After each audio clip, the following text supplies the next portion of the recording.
जय हिंद दोस्तों, आज की इस वीडियो में मैं आप सभी से बात करूंगा IB/ACIO एक्सपेक्टेड कट ऑफ के विषय में कि इस बार का आपका स्टेज 1 का एक्सपेक्टेड कट ऑफ कितना हो सकता है, आपका स्कोर कितना हो तो आप सभी लोग स्टेज 2 की तैयारी कर सकते हैं। उसके साथ साथ आपके एग्जाम में पेपर का लेवल कैसा आया था और उसके साथ साथ जब आपका एग्जाम 9 शिफ्ट में हुआ है तो क्या नॉर्मलाइजेशन होगा, अगर नॉर्मलाइजेशन होगा तो कितने नंबर का नॉर्मलाइजेशन होने वाला है, और उसके साथ साथ पेपर का लेवल क्या रहा था और आपका एक्सपेक्टेड कट ऑफ कितना रहने वाला है कैटेगरी वाइज। आज की इस वीडियो में मैं इन सभी टॉपिक के विषय में आप सबसे बात करूंगा। मैं उम्मीद करता हूं कि आप सभी लोग इस वीडियो को लास्ट तक अवश्य देखेंगे। दोस्तों, जैसा कि आप सबको पता होगा, IB/ACIO के अंतर्गत टोटल 3,717 पदों पे आपकी वैकेंसी आई थी और इसके लिए लगभग 8 लाख के आसपास स्टूडेंट ने इसमें आवेदन किया है। अगर हम अटेंडेंस की बात करें तो लगभग 60% बच्चों ने इसमें अपना एग्जाम दिया है,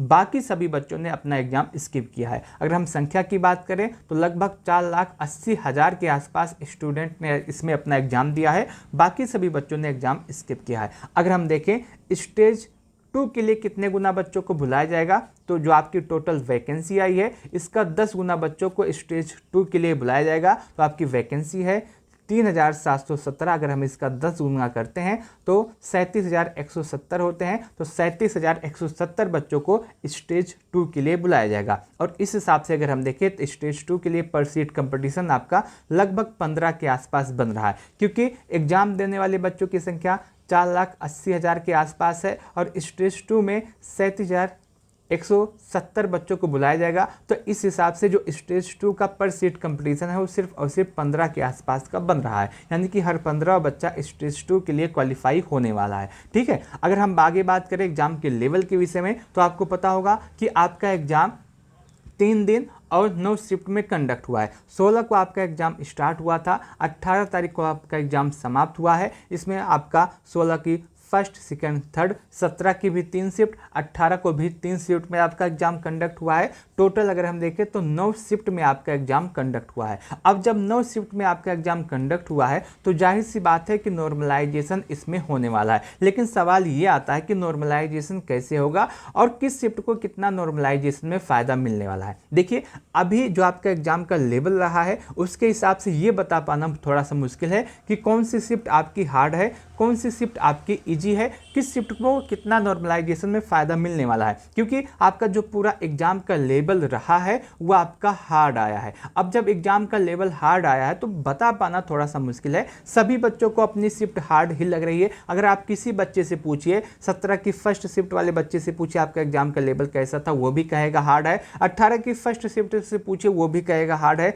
16 की फर्स्ट शिफ्ट से पूछिए वो भी कहेगा हार्ड है। सभी बच्चे यही कह रहे हैं कि पेपर का लेवल हार्ड है, कोई ये नहीं बता पा रहा कि कौन सा इजी है कौन सा हार्ड है। तो अभी हम इस विषय पे नहीं बात करते हैं। जब आपकी आंसर की आ जाएगी तो वहां पे स्पष्ट रूप से पता चल जाएगा कि कौन सी शिफ्ट आपकी इजी आई थी, कौन सी शिफ्ट आपकी हार्ड आई थी। तब मैं बताऊंगा कि नॉर्मलाइजेशन में किस शिफ्ट को कितना फायदा होने वाला है। अभी के लिए मैं आपको बता दूं कि आपके एग्जाम में नॉर्मलाइजेशन होगा और नॉर्मलाइजेशन में आराम से 5 से 7 या फिर 8 नंबर का नॉर्मलाइजेशन आपको देखने के लिए मिल सकता है। जो हार्ड शिफ्ट वाला बच्चा होगा उसको ज़्यादा से ज़्यादा 7 से 8 के आसपास नॉर्मलाइजेशन में फ़ायदा मिलेगा और जो इजी शिफ्ट वाला बच्चा होगा उसको 1 से 2 नंबर का नॉर्मलाइजेशन मिलेगा। यही आपके पूरे एग्जाम में नॉर्मलाइजेशन होने वाला है।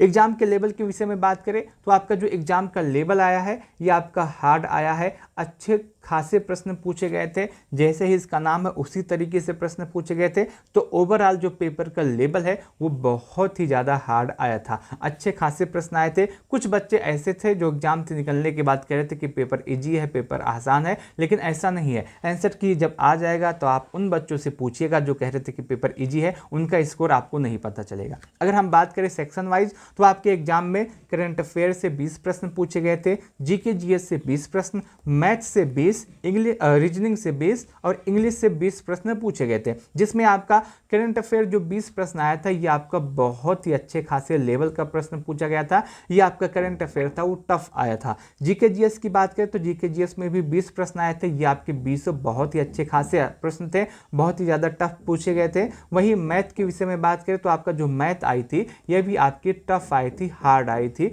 ईजी नहीं थी। जो बच्चा प्रैक्टिस सेट नहीं लगा के गया होगा वो सभी प्रश्न को देख भी नहीं पाया होगा कि कैसे करना है। जो बच्चा प्रैक्टिस सेट लगा के गया होगा, मैथ के अधिक प्रश्नों को सॉल्व किया होगा, उससे तो हो सकता है कि आराम से अधिक प्रश्न हो गए हों। लेकिन जो बच्चा वैसे पेपर देने चला गया होगा, प्रैक्टिस सेट नहीं सॉल्व किया होगा, मैथ की प्रैक्टिस नहीं किया होगा, उससे 8 भी प्रश्न लगाए नहीं गए होंगे। अगर हम रीजनिंग के विषय में बात करें तो रीजनिंग आपकी मॉडरेट आई थी।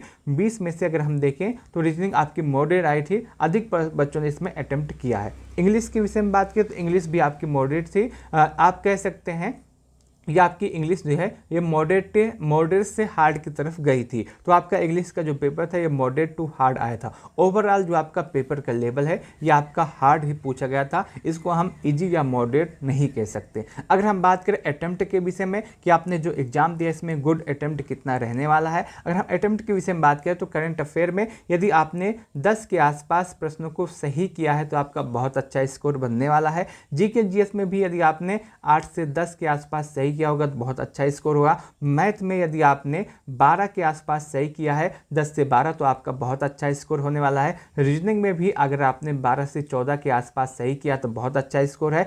इंग्लिश में भी आपने अगर 12 से 14 के आसपास सही किया तो आपका बहुत अच्छा स्कोर है। यही आपका इस बार का गुड अटेम्प्ट रहने वाला है। यदि आपने इतने प्रश्नों को सही किया है तो आपका बहुत अच्छा स्कोर इस बार बनने वाला है। अगर हम बात करें कि आपका सेफ स्कोर कितना हो सकता है स्टेज 2 के लिए, स्टेज 2 के लिए कितने बच्चों का आपका सेफ स्कोर होगा, कैसे बुलाया जाएगा, तो मैं आपको बता दूं स्टेज 2 के लिए जो आपका कट ऑफ होगा कुछ इस प्रकार होने वाला है। आपकी स्क्रीन पे इस समय दिख रहा होगा, जिसमें अगर हम कैटेगरी वाइज कट ऑफ के विषय में बात करें तो यदि आप यूआर हैं और आपका स्कोर अभी के हिसाब से 55 के से लेकर के 60 के आसपास बन रहा है तो आप बिल्कुल सेफ हैं। आपको स्टेज 2 की तैयारी करनी चाहिए। यदि आप ओबीसी हैं और आपका स्कोर 52 से लेकर के 57 के आसपास बन रहा है तो आप बिल्कुल सेफ है। यदि आप ईडब्ल्यूएस हैं, आपका स्कोर 50 से 55 के आसपास है तो आप बिल्कुल सेफ हैं। यदि आप एससी हैं, आपका स्कोर 45 से 50 के आसपास है तो आप सेफ हैं। यदि आप एसटी हैं और आपका स्कोर 40 से 45 के आसपास है तो आप बिल्कुल सेफ हैं।